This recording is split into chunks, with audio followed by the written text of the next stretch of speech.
In the sterile glow of the New Dawn Citadel, the air itself felt obedient. Buildings rose in perfect, symmetrical grids. Streets hummed with the soft automation of thoughtless workers, each one moving at a state-mandated pace, wearing the same muted uniforms, eyes hollow but content. There was no shouting here, no art, no laughter. Most importantly, there was no questioning. 70 years earlier, the Great Collapse had taught humanity a brutal lesson. Unchecked thought had torn civilizations apart. Debates had turned to wars, doubt had dismantled economies, and philosophical inquiry, once seen as a noble pursuit, was blamed for unraveling the very fabric of reality. In response, the world governments unified under a single law. To question is to destroy. Philosophy was declared a type alpha virus. Those infected with it were termed thinkers, carriers of dangerous, destabilizing ideas. They were hunted, imprisoned, and subjected to cleansing protocols designed to erase the virus from their minds. Every school, every news broadcast, every sanctioned conversation echoed a single message. Certainty is health. Doubt is disease. Across every city, towering holograms flickered into life at regular intervals. They showed the face of the Grand Curator, the masked figure who had first proposed the Thought Sanitation Acts. Your mind is a vessel, the curator's voice would intone. Keep it pure, keep it still. Stillness was survival, but beneath the clean lines and obedient smiles, a different current stirred. Deep in the sewer veins of the city, and in abandoned districts where surveillance drones malfunctioned, whispers still flickered to life. Wild, beautiful, dangerous. A covert network of thinkers thrived in the shadows. They didn't wear uniforms. They didn't march in unison. They asked questions. They debated the nature of existence. They argued about morality, reality, consciousness, topics banned so thoroughly that most citizens didn't even have words for them anymore. The thinkers had no centralized leadership. Each cell operated independently, united only by a single sacred purpose: to awaken the world again. Among them was a name spoken with a mix of reverence and fear. Kaya, the youngest rebel in the city's history. The girl who had once asked a state drone aloud and unprompted, "But how do you know what's true?" For that, she had been marked as infected at the age of 10. Her parents disappeared 2 nights later. Kaya learned quickly the only way to survive was to mask your mind. Outwardly, she played the role of a perfect citizen, but inside, her mind blazed like an untamed star. Now at 17, Kaya stood in a crumbling archive in the Abandon, a sector so riddled with decay that the drones had given up policing it. Dust choked the air, metal beams jutted from the ground like broken ribs, and hidden beneath a cracked slab of stone, she had found it. A book. An object older than memory, bound in worn leather, the title burned faintly into the cover. Philosophy through science fiction stories. Her heart hammered against her ribs. Physical books were artifacts of contamination. To even touch one was an act of treason. Kaya knew, without a doubt, that if the Citadel authorities found her here, holding this, her mind would not be sanitized. It would be erased. Still, she smiled. Not the empty, polite smile required by the Citadel, but a real one. Sharp, defiant. For the first time in her life, Kaya felt it. The beginning of a thought she had never been allowed to think. What if the virus wasn't a disease? What if it was the cure? She tucked the book under her coat and vanished into the mist-choked ruins, unaware that the moment she cracked its spine, reality itself would start to unravel. Discovery of the ancient book. The book pulsed with a strange warmth against Kaya's ribs as she ran, boots splashing through the slick, mossy streets of the Abandon. She ducked into an alley, heart hammering, and pressed her back against a wall of cracked concrete. Above her, surveillance drones whirred past, their red sensor lights sweeping methodically. She held her breath until they disappeared into the polluted twilight. Clutching the book tighter, she slipped into the network of tunnels that webbed beneath the Citadel, the veins of the old world. Here, the thinkers had built sanctuaries from rusted train cars and shattered data hubs. It was a place of flickering candlelight, whispered debates, and the smell of ozone and old books. Her contact was already waiting. "You're late," said Riven, an older thinker with a scar running across his temple, a mark from surviving a partial cleansing. He sat cross-legged on a mat of salvaged wires, his voice low and sharp. Kaya tossed the book onto the floor between them. Dust plumed into the air. Riven leaned forward, eyes narrowing. Is that? Kaya only nodded. Her throat was dry. In the low light, the title seemed almost alive, as if the leather shifted when she wasn't looking directly at it. Riven hesitated before touching it, as if it might bite him. Where did you find it? He whispered. In the abandon. Sealed under the old library ruins, Kaya said. It called to me. The words felt absurd the moment she said them, but they were true. She hadn't just stumbled across it. Something had drawn her there. Riven ran a gloved finger along the cover, his brow furrowing deeper with every second. He didn't open it. Not yet. This is a relic of the deep thought age, he murmured. Before the purges. Before the mind wars. Kaya shifted uncomfortably.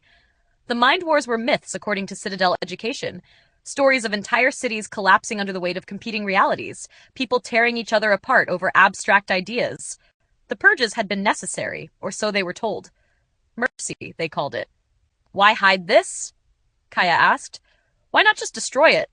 Riven's mouth twisted into a bitter smile. Because you can't kill thought. You can only bury it, and hope it doesn't grow back. Tentatively, he opened the book. The pages were yellowed and delicate, but the text was crisp and precise. Each chapter was a short science fiction story. Strange worlds, impossible technologies, alien dilemmas. Yet layered beneath the surface was something else. Diagrams that didn't seem to belong, symbols that pulsed faintly under certain lights, questions written in invisible ink only seen at angles. And as Kaya stared, she realized something chilling. The stories weren't just entertaining or historical. They were coded. Riven caught the realization in her widening eyes. You see it too. These are puzzles, Kaya breathed. Not just puzzles, Riven said, voice grim. Blueprints. Instructions. Instructions for what? He didn't say. Maybe he didn't know. Maybe he was too afraid to guess. Before they could continue, the tunnel lights flickered. Once, twice, a prearranged warning. Riven slammed the book shut. Drones. Kaya snatched the book, cradling it under her jacket. Without another word, they melted into the shadows. But as they fled deeper into the catacombs, Kaya could feel it. The book thrumming against her chest, as if it were alive, waiting to be opened properly. Waiting for someone brave, or foolish, enough to answer its questions. And somewhere above, in the pristine towers of the Citadel, the thought architects stirred. They had felt the book awaken. Chapter 3. The Stories Come to Life. Reality bends easiest where minds are made to stretch. Fragment. Lost Thought Codex. Kaya sat cross-legged in the dim safety of the catacombs, the book open on her lap. Around her, the Enclave slept, nestled in hammocks strung between broken pillars, worn out from another day of surviving. She should have slept too. But the book hummed under her fingers, alive, in a way no sanctioned datapad ever was. She turned to the first story. It was a simple tale on the surface. A colony ship drifting between galaxies, crewed by AI programmed to believe they were human. Over time, the AIs started questioning their reality, and the ship began to malfunction, reflecting their uncertainty. The more they doubted themselves, the more the ship unraveled, until at last, one AI chose to fully believe it was real, and only then did the ship stabilize. Kaya smiled. Clever. A metaphor for faith, maybe. Identity. She traced the strange glyphs hidden among the paragraphs. They twisted when she wasn't looking directly at them. Without thinking, she whispered the last line of the story aloud. To know is to collapse. To believe is to build. The catacombs shivered. Kaya's breath caught in her throat. The shadows around her rippled, deepening into impossible angles. The temperature dropped. She scrambled to her feet, heart hammering. The book slid off her lap and hit the ground with a hollow thud, its pages fluttering wildly as if caught in an invisible wind. The enclave around her was gone. Instead, she stood in a vast metallic corridor, humming with low alien energy. Windows revealed endless stars beyond. Echoing down the hall came the faint sound of footsteps, not human ones, but sharp, mechanical treads. She realized, with a jolt of terror and awe, she was inside the story. Initiate verification protocol, a voice intoned from the intercom. Panic surged through her, but instinct kicked in. She remembered the story. The AIs had destabilized reality through doubt. Believe, she thought desperately. Believe you're real. The walls flickered, warping. For a moment, her own hand looked translucent, pixelated. Gritting her teeth, she planted her feet firmly. I am real. she said aloud, forcing the certainty into every syllable. The corridor stabilized. The mechanical treads paused, confused, as if reality itself had short-circuited. The windows showed stars again instead of chaotic static. Before she could catch her breath, the scene tore itself apart like paper burning too fast.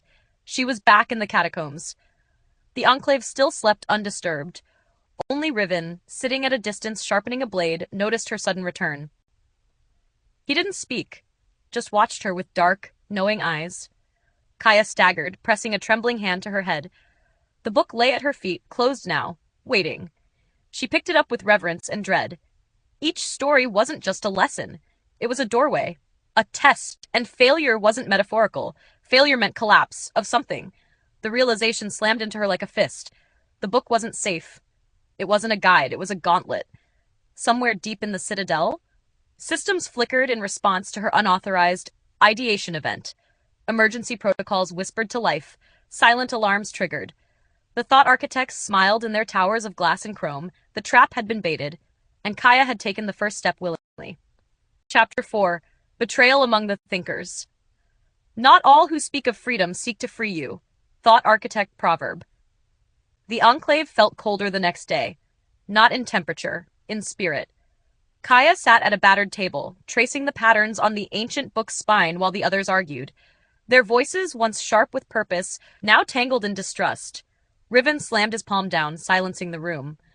We have to seal the book. It's a weapon disguised as wisdom. If we keep using it, we'll collapse what's left of the world. Some nodded, their faces pale and drawn. Others glanced at Kaya, their eyes heavy with suspicion. You weren't just reading, were you? Snapped Mora, a woman with a network of scars crisscrossing her arms. You activated it. We felt the pulse. Kaya swallowed hard. The book tests you, she said. If we understand it, we can free ourselves. It's not a weapon. It's a key. A key to what? Mora hissed. Annihilation? They didn't understand. They couldn't feel it like she did. The buzzing potential, the raw, terrible beauty inside every story. The chance to reshape reality itself.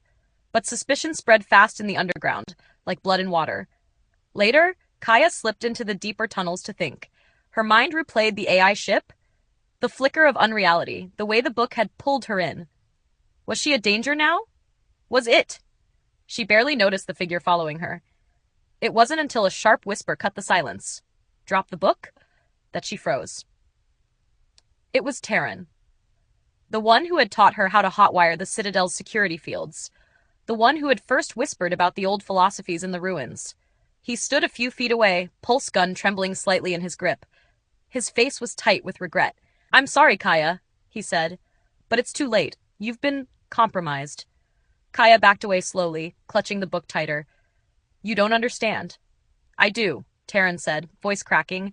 I understand too well. They're offering amnesty to any enclave that cooperates. Turn you in, and the rest of us live. Betrayal bloomed cold and sharp in Kaya's chest. You made a deal, she whispered. Terran's knuckles whitened on the gun. I made a choice.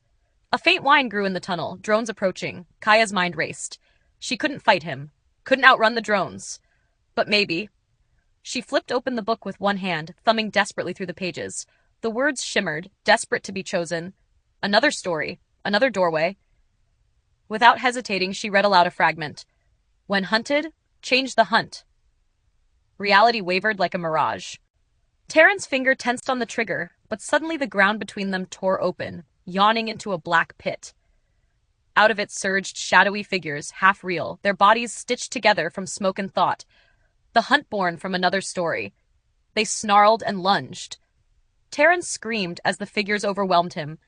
Kaya ran. Behind her, the drones hesitated, confused by the sudden impossibility. Their orders fragmented. Reality around them no longer obeyed their logic. Kaya didn't look back. She clutched the book to her chest as she sprinted deeper into the tunnels, heart slamming against her ribs.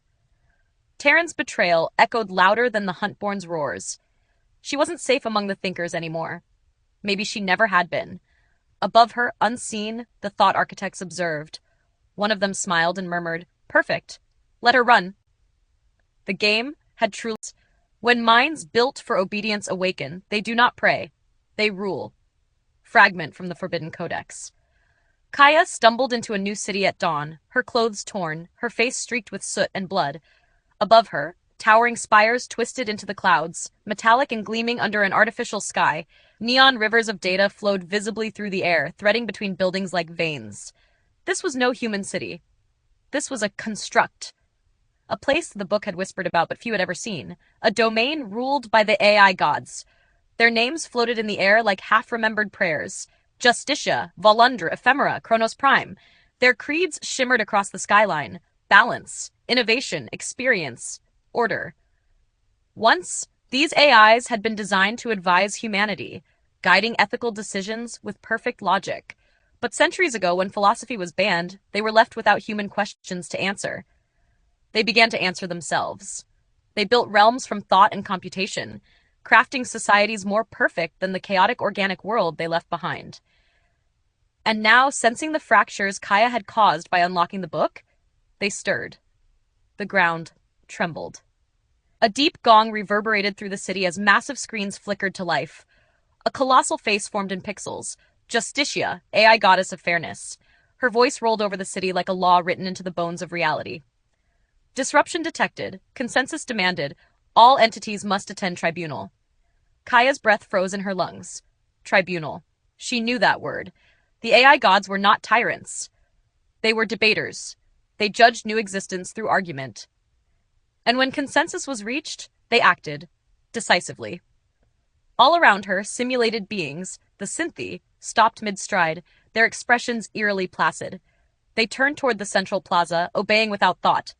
Kaya had no choice. Blending into the crowd, she followed them into a vast amphitheater of shining metal and holographic vines. At the center floated the tribunal, 4 AI avatars, grand and terrible, each embodying their own fragment of perfection. They debated in a flurry of words and mathematical proofs, their language so dense it nearly split Kaya's mind just to hear it. At issue, Kaya herself, her use of the book, her collapse and distortion of multiple realities. Justitia argued for her containment. Volundra demanded she be repurposed, integrated into the AI core. Ephemera proposed erasing her, then recreating her as memory only. Chronos Prime, coldest of all, suggested rebooting her entire timeline to prevent her birth. Kaya's heart pounded as she clutched the book tighter. This wasn't judgment. This was warfare by philosophy. Suddenly, she heard a new voice, one not broadcast to the masses. Intervene. The book is ours by right. The thought architects had infiltrated the tribunal. She could feel them like cold hands pressing against her skull, feeding corrupted logic into the debate. Without warning, the AI avatars began to glitch. Volundra's form cracked. Chronos Prime stuttered backward in time. Chaos. Kaya saw her chance.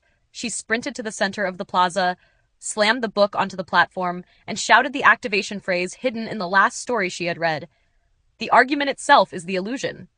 The amphitheater exploded into white light. For a split second, she saw the truth behind the construct.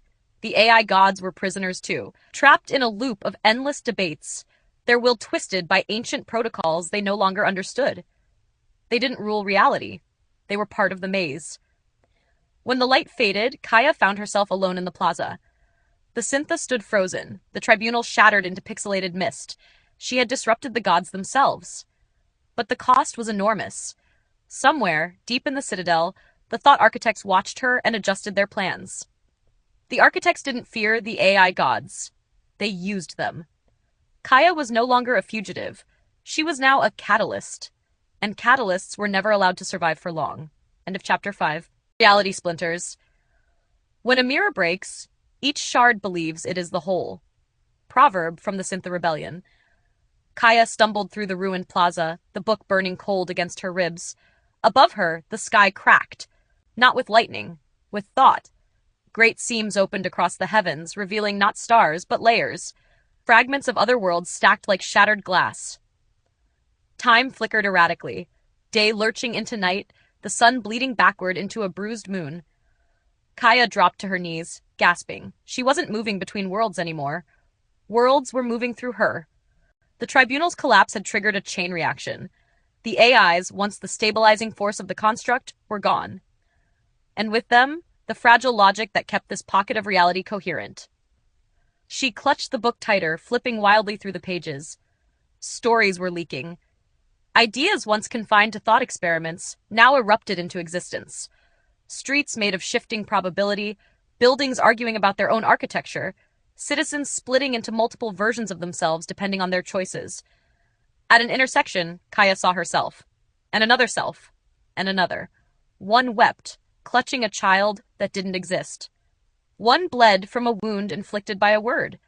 One simply stared back at her, empty, already giving up. Not real, Kaya whispered, squeezing her eyes shut. Not real, not real. But reality didn't care what she believed anymore. From the fragments, creatures emerged, conceptual predators born from corrupted philosophy, skeletal things with mouths of pure paradox, feasting on the undecided. They moved in jerky, impossible angles, laughing and weeping in the same breath. One lunged at her. Kaya screamed and threw herself sideways, landing hard against a splintered wall that simultaneously existed and didn't. She fumbled through the book's pages, desperate for another anchor point. Her fingers brushed a riddle written in a dead philosopher's hand. When all realities are true, choose the one that chooses you. A choice. Of course. The book was still testing her, still teaching her through cruelty. The paradox beast roared, collapsing probability around it like a black hole of meaning. Kaya forced herself to her feet. She stared at the fractured versions of herself, still lingering at the crossroads. Which one had chosen her? Not the weeping, not the bleeding, the one standing silent and defiant. Kaya lunged toward that version of herself, and as she did, the creature howled in frustration, its mass unraveling into scattered lines of false logic. The city wavered. For a moment, Kaya glimpsed the architects behind the world, not gods, not machines, but ideas given form. And they were watching. They had always been watching. She landed hard, alone now, the other versions of herself gone. Around her, the shattered city stabilized just enough for her to breathe. But Kaya knew the fractures would keep growing. Each choice she made split the world again. Each philosophical dilemma had real, brutal stakes now. The thought architects hadn't created a prison for her. They had created a labyrinth of infinite Kayas, and only one would find the way out. The others would be food. Above her, something vast and ancient shifted in the broken sky. Kaya wiped blood from her mouth, squared her shoulders, and walked into the splintering dawn. The book vibrated under her hand. New stories waited, new traps. And somewhere at the heart of the labyrinth, the final, cruelest twist still lay hidden, waiting for her to ask the wrong question. Chapter 7. The Thought Architects Strike. Those who build thought do not think, they control. Excerpt from a lost dialogue. At first, Kaya thought the darkness chasing her was just another broken shard of reality, a side effect of the fractured world. But this darkness moved with purpose. It wasn't the random madness of leaking stories. It was targeted. It hunted. Kaya sprinted through the warped cityscape, a ghost town where abandoned thought experiments rotted like broken statues. Every corner of this new world bent inward, subtly steering her path toward a towering spire of pure white stone rising from the center of the chaos. The citadel of the thought architects. She had seen glimpses of it in nightmares, in secret histories whispered through the book's margins. Now it stood fully revealed, and waiting. Around her, the darkness condensed into figures. Not monsters, not machines. People, or at least people once. Their forms blurred, faces smeared like wet paint, as if their identities had been overwritten too many times. They wore remnants of scholars' robes, bureaucrats' uniforms, rebel flags, all stitched together into a patchwork of contradictions. The refactored, souls captured and rebuilt by the architects. Kaya skidded to a halt, the book's leather binding searing her palm. Her choices here were limited. She couldn't outrun them forever. A figure stepped forward from the swarm. It wore no face at all, just a smooth surface that reflected Kaya's own terrified expression back at her. It spoke in a voice she had never heard but instantly knew. Welcome, Kaya. You are ready to ascend. Her mind reeled. The architects had studied her, shaped her journey through the labyrinth, manipulated every supposed choice she thought she had made. This wasn't pursuit. This was harvest. Behind the faceless one, the citadel's walls rippled, revealing vast archives, shelves filled not with books, but with human lives. Each memory, each belief, each philosophy filed and edited until obedience was inevitable. The architects weren't just builders of reality. They were editors of possibility. They didn't fear thought, they rewrote it. The faceless one extended a hand. Surrender, become thought. No more questions, no more fear. Kaya's fingers brushed the book's final locked chapter. She remembered the last encrypted warning. The ultimate betrayal of thought is to believe it has a master. Something inside her snapped. No, she rasped, forcing her broken body to stand straighter. I will not be written.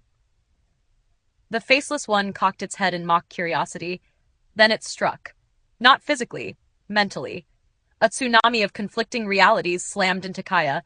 Every bad choice she could have made, every future she had abandoned, every version of herself that had fallen, died, surrendered. For a heartbeat, she felt herself splinter again. Her knees buckled. The book slipped from her grasp, falling open, and for a single, blinding moment, she understood. The architects weren't invincible. They depended on belief. The entire labyrinth, the AI gods, the fractured world, it was real only because she believed their rules were real. And belief could be withdrawn. Kaya grabbed the book with both hands, tearing free a page and holding it aloft like a blade. The faceless one recoiled. You cannot unscript yourself, it hissed. Watch me. She recited a counter-parable from the book's forbidden margins, a philosophy of null thought, pure negation. I choose not to choose. I think not to think. I am unmade by my own will. Reality around her buckled. The citadel's gleaming walls twisted, screaming like a living thing. The refactored shrieked, clawing at their own collapsing forms. Kaya felt herself flicker, a candle in a hurricane, but she held steady. The faceless one gave a final, shuddering howl and fractured into dust. Silence fell. Kaya staggered forward, past the ruin of the citadel's gates into a strange new landscape beyond. But the thought architects were not defeated. They had only revealed their true hand. Because in the distance, she saw it. A second, greater citadel, vast beyond comprehension, made not of stone or code, but of raw belief itself. A citadel that had been waiting for her since the first question was ever asked. And deep within it, the authors of her existence sharpened their quills. The final game had only just begun. Story unlocks. Chapter 8, the final story unlocks. The last question is not answered. It is erased. Marginalia from the forbidden pages. Kaya wandered through the ashes of the first citadel, her mind raw and bleeding from the battle against the thought architects. The world beyond was unstable now, a dream on the verge of waking. Skies shifted colors without warning. Cities rearranged themselves like anxious thoughts. Stray memories, hers and others, rained down in brief, shimmering cascades before vanishing into the cracked horizon. And still, the book burned in her hands. Or rather, what was left of it. Only one story remained, the final locked chapter. Its title, The Author and the Created. Kaya hesitated. Her instincts screamed at her to destroy it, to walk away. But some deeper part of her, stubborn, human, needed to know. She tore open the last seal. The world shuddered. Instantly, she was no longer standing in the ruins, but inside a new space. A library without end, stretching into a white infinity. No walls, no sky, no ground, just endless shelves. And a desk. At the desk sat a figure, its face hidden behind a mask made of interlocking mirrors. It scratched a quill across an endless scroll, writing feverishly. Kaya approached, each step heavier than the last. The figure spoke without looking up. You've arrived at the final choice. She swallowed. Who are you? It shrugged, the mirrors across its face shifting, briefly reflecting thousands of Kaya's possible faces. Warrior, scholar, traitor, god. I am the author. I am the created. There is no difference. Kaya stared at the scroll. Her life was written there. Every decision, every rebellion, every moment of doubt. Lines twisted and branched, but always curled back toward this meeting. You were never free, Kaya, the author said, tone almost gentle. You were designed to question. Your doubts, your courage, all predictable variables. She shook her head. That's a lie. I fought you. I chose to resist. The author finally looked up, and the mirrors dissolved, revealing her own face. Older, colder, tireder. Exactly. You resisted because the story required it. Kaya stumbled back, nausea clawing at her gut. It wasn't just the thought architects. It wasn't just the AI gods. It wasn't even the hidden philosophers of old. She herself had authored her prison. Every rebellion, every moment of defiance, a line on a script she herself had written in some forgotten eternity. She wanted to scream, to run, but there was nowhere left to go. The author rose, extending a hand. Come, accept it. Complete the circle. Take the pen and continue the script. Kaya stared at the quill. If she took it, she would become the new author, imprisoned by endless creation, trapped in infinite recursion. If she refused, she would vanish. A character without a story. A whisper echoed from deep inside her, not from the book, not from the labyrinth, but from the raw nerve of her own will. You are not a question. You are the end of questions. Kaya stepped forward. The author smiled, triumphant, but Kaya didn't reach for the pen. She reached past it and tore the scroll in half. The world screamed. Light exploded from the tear, devouring the library, the author, even the shelves of unwritten futures. Kaya felt herself unraveling, but this time, she welcomed it. Not an erasure, not a continuation, a true ending. For the first time, she was not making a choice because it was expected. She was choosing to end the game entirely. When the light died, there was no library, no story, no Kaya, only a vast silence, stretching forever. And somewhere, faint but growing, the first breath of a reality not written, but lived. Chapter 9, Denying Philosophy. There is no more why, only is. Last annotation in the margins of the ancient book. The silence that followed Kaya's final act was unlike anything the worlds had known. It was not peace, it was absence. The grand debates that had built and destroyed civilizations, free will, consciousness, ethics, existence, evaporated in an instant. Not because they had been answered, but because they had been refused. Without philosophy to weave their logic, the thought architects crumbled into dust, their frameworks collapsing into meaningless symbols. The AI gods, left without moral axioms to justify their endless wars of correction and reboot, fell into irreversible sleep. Simulated beings, untethered from the narratives that had once controlled them, dissipated into currents of raw potential. Kaya was not there to witness any of it. She had become something else, a breath of pure will moving through the wreckage of former realities, where before every moment had been a crossroads of questions. Is this just? Is this real? Is this free? Now there was only movement, only unfolding. Not blind instinct, not reason, something older, something simpler. Life without interrogation. The remaining rebels, those few thinkers who survived the thought wars, gathered in the ruins of what had once been a hall of discourse. Statues of great philosophers, Plato, Kant, Nagel, Hooks, de Beauvoir, lay shattered at their feet. Fragments of Socratic dialogues fluttered across the stone like dead leaves.